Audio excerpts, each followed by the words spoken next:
बोलो बोलो रामेश्वर नाथ की।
शरण में तोरा चरण में भोले बाबा हो, शरण में तोरा चरण में भोले बाबा हो।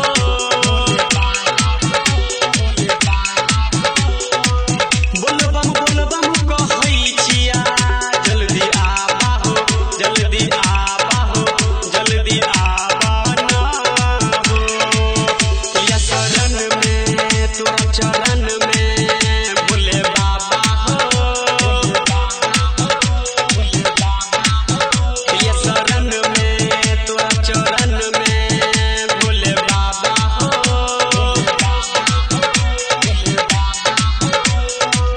बोलबम कहै छिया जल्दी आबा हो, जल्दी आबा हो, जल्दी आबा हो।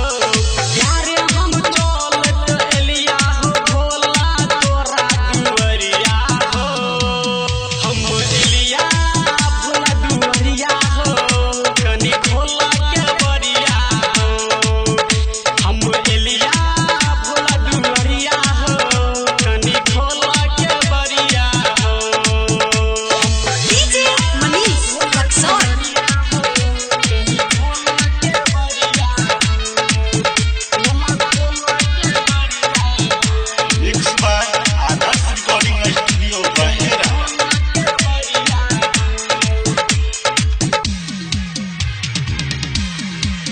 राइटर